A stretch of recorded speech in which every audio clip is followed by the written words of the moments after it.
On va passer un week-end ensemble avec le Pixel 8 Pro que j'en teste depuis un mois. Dans cette vidéo, je vais donc vous montrer comment est-ce que j'utilise dans mon quotidien et on va s'intéresser aussi particulièrement aux différences avec le Pixel 8. Et donc voir si effectivement la différence de prix est justifiée entre ces deux modèles. Alors, est-ce que le Pixel 8 Pro est fait pour toi et tes usages?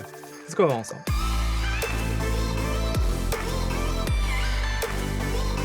À la base, je voulais commencer la journée plus tôt, sauf que j'avais oublié de brancher le téléphone hier soir avant de me coucher. Donc quand je me suis levé, il était à 6%. Pour vous donner une idée, j'ai fait de 6% à 100% en à peine un peu plus d'une heure. En gros, je l'ai branché à 8h56 et il était à 100% à 10h02. Si on commence par faire un tour du produit, on va déjà prendre le temps d'apprécier ce magnifique bleu mat. Je trouve vraiment sublime ce téléphone, que ce soit sans ou avec sa coque qui est vraiment très bien assortie au téléphone. Et même si le noir était aussi très joli, j'ai quand même une belle préférence pour ce bleu. Et d'ailleurs, première différence là-dessus, les Pixel 8 ont une finition qui est brillante, comme vous pouvez le voir ici. Donc dans ce coloris, là encore ça va, ça prend pas trop les traces de doigts, mais je vous garantis que sur les coloris les plus foncés, c'est vraiment un aimant à traces de doigts ici. Ici vraiment aucun souci pour les traces de doigts, on les verra pas du tout. Bien sûr, autre différence qui est très visible ici, ça va être les capteurs ici, où là j'en ai que deux, et là j'en ai un troisième ici. Et là juste là, ça va être le capteur de température, dont on reparlera dans la vidéo. Autre différence notable, bien sûr, en les mettant comme ça, face à face, ça va être la taille de l'écran. On a un écran 6,2 pouces ici sur le Pixel 8, quand c'est un écran 6,7 pouces ici sur le Pixel 8 Pro. Pour le reste des specs techniques, rapidement, on a les mêmes processeurs sur les deux, donc c'est le Tensor G3 de Google. On aura par contre 4 Go de RAM en plus sur le Pixel 8 Pro, donc on est à 12 Go ici quand on est à seulement 8 ici. Mais bon, on l'a vu ensemble dans ma vidéo sur le Pixel 8, 8 Go c'est déjà très bien, le mobile est déjà hyper fluide. Dernier point avant de commencer notre week-end ensemble, ça va être le verre qui est sur les téléphones, donc le verre qui va protéger, donc c'est du Gorilla Glass Victus. On sera sur la génération 1 ici, à la fois à l'avant et à l'arrière sur le Pixel 8, quand on sera sur la génération 2, donc le Gorilla Glass Victus 2 sur le Pixel 8 Pro, donc pareil, à l'avant et aussi à l'arrière. Ce qui veut dire que le Pixel 8 Pro est un petit peu plus costaud au niveau du verre que le Pixel 8. Et pour le reste, on verra ça au cours de la journée. Bon, malheureusement, je sais pas si on va beaucoup sortir pendant ce week-end parce que là, je peux vous garantir que c'est le déluge ici à Bordeaux. Donc on va commencer la journée tranquillement dans le canapé. J'aime bien commencer la journée en regardant des actualités. Bon, bien sûr, pour ça, on va apprécier le grand écran 6,7 pouces qui en plus est très fluide parce qu'il est 120 Hz. C'est vraiment super agréable à la fois pour naviguer comme ça sur les actualités, mais aussi pour profiter de toutes les animations qu'on a grâce à l'OS de Google. Mais à la différence du modèle non pro, celui-ci, il est LTPO. Alors, qu'est-ce que ça veut dire et surtout, qu'est-ce que ça apporte dans la vraie vie? L'écran du Pixel 8 Pro est capable d'aller de 1 Hz jusqu'à 120 Hz et en fait de s'adapter au contenu que vous regardez. Par exemple, lorsque je vais arrêter de bouger ici, il va ralentir la cadence d'image. Par contre, dès que je vais faire bouger comme ça, là, il va l'augmenter pour que j'ai cette sensation de fluidité. Là où le Pixel 8 sera limité soit en 60 Hz tout le temps, soit en 120 Hz tout le temps, ici, lui, il va donc pouvoir s'adapter. Et le principal avantage de ça, ça va être la consommation de batterie, parce que forcément, un écran qui est constamment à 120 Hz va consommer plus qu'un écran qui va passer de 120 puis à 1. Bon, c'est le week-end, on va quand même se mettre un petit peu de musique. On va se connecter à mon enceinte, parce que oui, même si on a des haut-parleurs stéréo qui sont largement suffisants ici pour écouter par exemple de la musique dans la salle de bain, pour regarder par exemple une vidéo YouTube ou du TikTok et d'Instagram, mais pour tout ce qui va être des séries et des films, là je vous conseille plutôt de passer sur des écouteurs ou un casque pour avoir vraiment une meilleure immersion. Même si je préfère utiliser cette enceinte en Wi-Fi, je voulais quand même la connecter en Bluetooth avec vous pour vous montrer qu'on a bien le codec Bluetooth aptX HD qui est compatible avec ce Google Pixel 8 Pro. Ce codec Bluetooth permet de moins compresser la musique lorsqu'on va passer du téléphone vers l'enceinte. La plupart des enceintes normalement sont plutôt compatibles avec les codecs SBC et AAC qui eux vont plus compresser le son. Et pourquoi est-ce que c'est important de noter? Tout simplement parce que le Google Pixel 8 Pro n'embarque pas un processeur Qualcomm. Et la norme aptX est une norme qui est poussée justement et créée par Qualcomm. Donc voilà, soyez rassurés là-dessus, si jamais vous avez des écouteurs, des casques ou des enceintes qui utilisent ce codec aptX, on l'aura aussi sur ces Pixel 8 et Pixel 8 Pro. Et donc là par exemple, on voit bien qu'on est même sur le codec aptX HD. Allez, petit point batterie, après 1 heure de temps d'écran, il me reste encore 86%, et comme vous pouvez le voir, il est midi, donc il est temps d'aller faire à manger. Bon, forcément, un grand écran comme ça, c'est vraiment super pour regarder par exemple un stream, ou pourquoi pas suivre sa recette directement sur le téléphone. Bon, là du coup, la recette elle est ici, c'est avec HelloFresh. Et comme je vous disais, tant que j'ai pas la hotte qui fonctionne, vraiment pas de souci pour suivre le stream directement avec le haut-parleur du téléphone. Allez, c'est parti, la recette va pas se faire toute seule.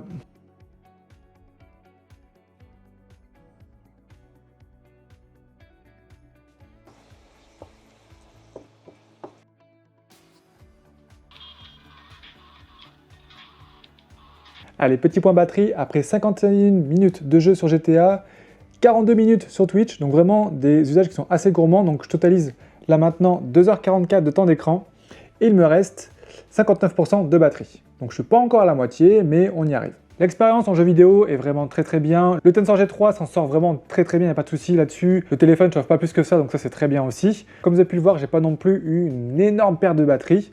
Bon, certes, c'est quand même pas mal descendu, mais c'est totalement acceptable. Surtout qu'en plus, je faisais tourner le jeu à 100% de la résolution. Donc vraiment, j'étais pas du tout en mode économie de batterie. Donc en gros, quoi qu'on en dise, certes, c'est pas le processeur le plus puissant du marché à l'heure actuelle, mais au moins, il fait tout tourner sans problème, sans trop chauffer et sans consommer trop de batterie. Donc au final, ce petit manque de puissance en plus par rapport au Snapdragon 8 Gen 2, on s'en fout un petit peu. Allez, avant de bosser petit thé, j'en profite pour tester le thermomètre, la température idéale pour monter.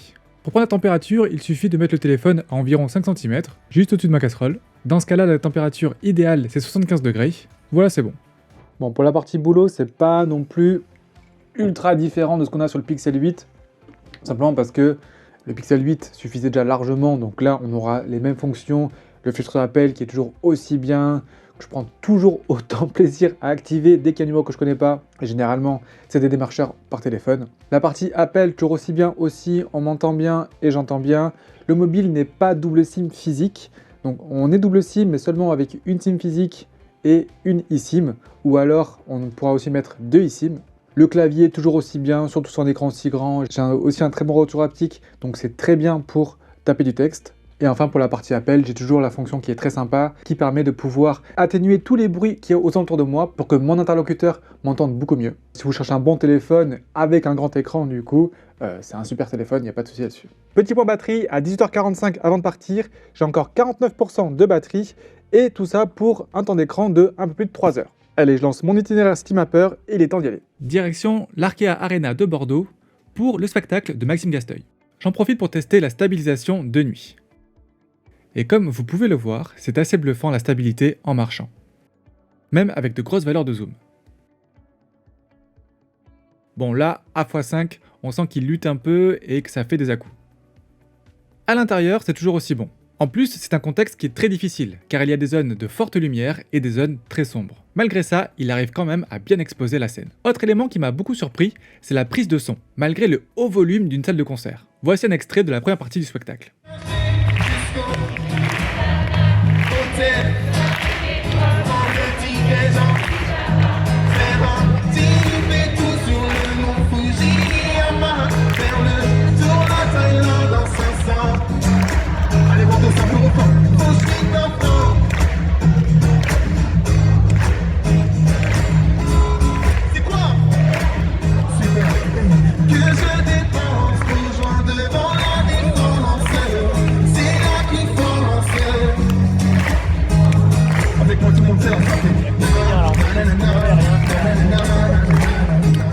En photo, j'ai trouvé que le Pixel 8 Pro avait tendance à surexposer un petit peu les images.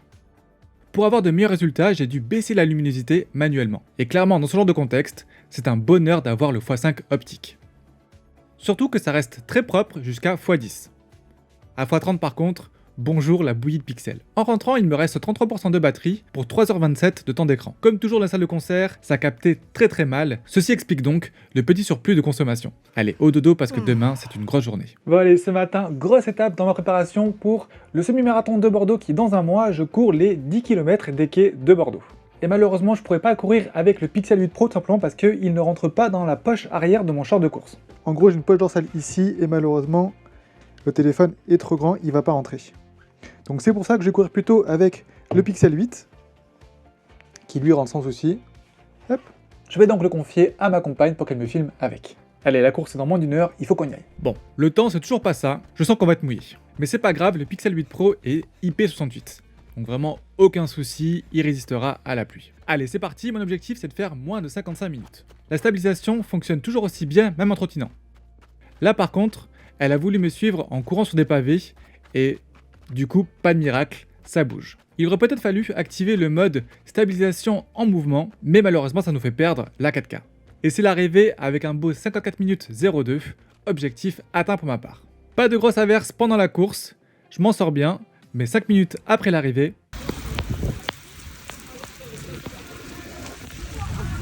Heureusement c'est fini! De retour de la cour, j'ai bien sûr pris le temps de prendre une douche et de manger. Et là, même si je suis explosé, j'ai quand même envie de partager ça en story. Donc, je vais utiliser les rushs vidéo que je vous ai montré juste avant pour justement faire une story et donc du coup faire un petit montage.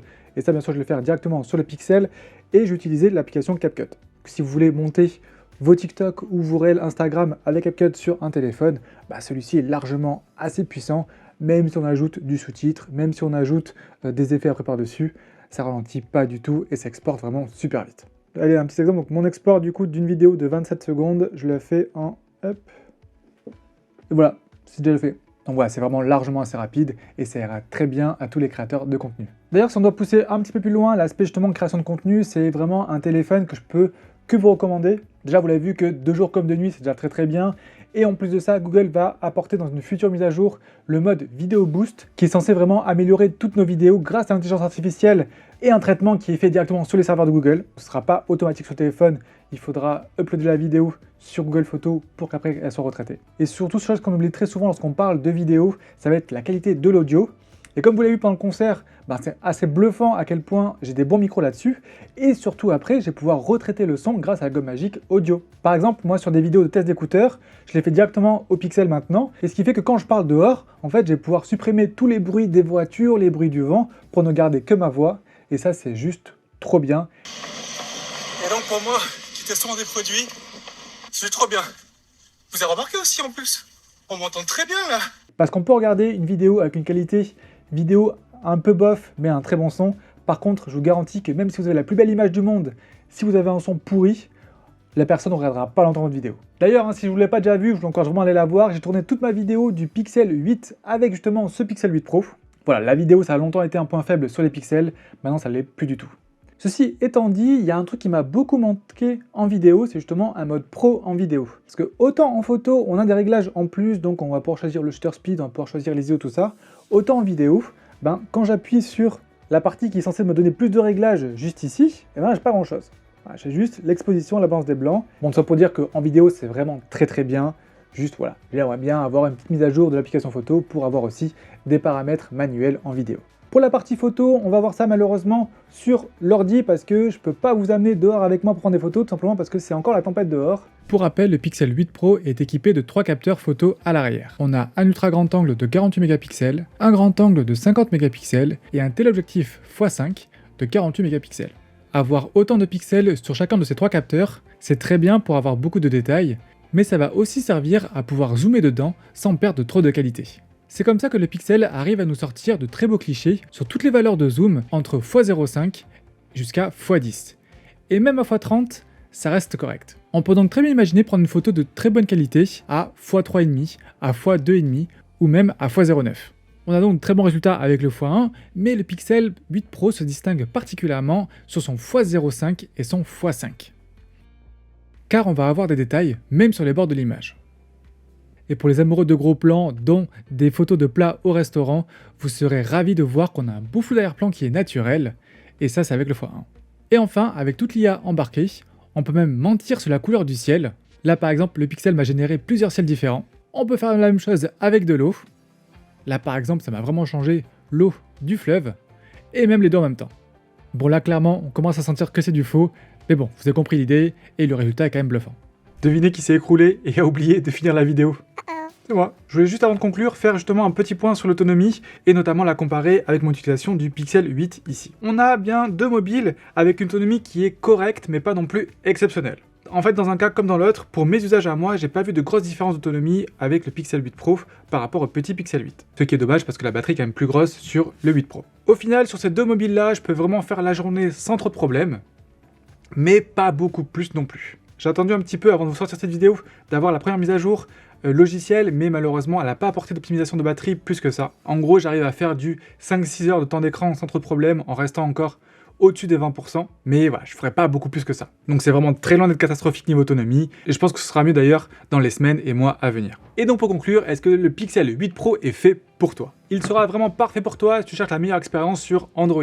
Forcément, l'expérience Pixel, elle est assez unique et sur Android, c'est vraiment celle que je préfère. Aussi bien pour l'OS qui est vraiment sans aucune surcouche possible, mais avec toutes ces fonctions qu'on va rajouter en plus. Le filtre d'appel par exemple, le Shazam automatique là qu'on a directement ici sur l'écran d'accueil. Ça va être aussi toutes les possibilités IA qu'on a avec l'appareil photo, mais aussi avec Google Assistant. Alors, il y a plein de trucs sympas qui sont sur le Pixel et sur le Pixel seulement, en tout cas pour le moment. Il sera aussi parfait pour toi si tu cherches à prendre de belles photos et vidéos, et ça avec une grande variété de zoom. Parce que oui, on l'avait vu sur le Pixel 8, lui il prend aussi des belles photos et vidéos. Mais lui, le plus qu'il va avoir, ça va vraiment être tout son portefeuille de zoom possible. Parce que vu qu'on a des 48 mégapixels, 50 mégapixels, 48 mégapixels, on va pouvoir aussi zoomer dans chacun de ces capteurs-là, tout en ayant encore des photos et vidéos très correctes. Rajouter à ça l'intelligence artificielle par-dessus qui va encore optimiser un peu plus la photo, voilà, ça fait qu'on a des très bons clichés de jour comme de nuit, et tout ça de x0,5 jusqu'à x10, et même un petit peu au-dessus en photo. Il sera aussi vraiment parfait pour toi si tu veux arrêter de te brûler avec ton thé. Grâce à son super capteur de température au dos du téléphone, non, je vous avoue que je l'ai vraiment beaucoup utilisé pour le thé, mais voilà, pas beaucoup plus. Pour l'instant, malheureusement, on ne peut pas l'utiliser encore pour mesurer par exemple la peau et donc savoir si on a la fièvre ou pas. Là, ça peut être très pratique. Non, en vrai, il sera aussi parfait pour toi si tu veux un téléphone qui te tient longtemps. Je vous rappelle que Google a promis 7 ans de mise à jour sur ces deux produits-là, donc le Pixel 8 et le Pixel 8 Pro. Donc c'est vraiment super, hein, c'est les seuls à faire ça. Seule interrogation là-dessus, forcément, surtout avec ce que je viens de vous dire, ça va être sur la batterie. Parce que c'est pas sûr que la batterie tienne 7 ans non plus, donc voilà, il faudra forcément à un moment donné sûrement la changer. Et donc là forcément, on va s'interroger sur la facilité et le prix. Par contre, je vais te le déconseiller si jamais tu veux avoir tous les contrôles possibles en vidéo. Et ça, je suis vraiment déçu parce qu'on a tous les contrôles en photo, mais malheureusement, on les a pas en vidéo. Ça, par contre, ça peut arriver peut-être dans une future mise à jour. On peut aussi retrouver ça avec une application tierce, mais voilà, j'aimerais vraiment tout retrouver, tout ça de l'application native. Il ne sera pas non plus fait pour toi si jamais tu cherches le meilleur rapport qualité-prix. Parce que forcément, avec un smartphone à plus de 1000 €, le rapport qualité-prix, on oublie un petit peu. Donc si par exemple vous jouez assez peu avec votre mobile, bah, ça peut vraiment valoir le coup de regarder les Pixel 7 et 7a. Et enfin, il ne sera pas non plus fait pour toi si jamais tu cherches un mobile compact. Oui, forcément, le mobile compact, c'est le Pixel 8 ici. Le Pixel 8 Pro reste quand même assez gros. Même si vraiment pour un gros téléphone, vu qu'on a les bords incurvés à l'arrière, au final on a une très bonne prise en main.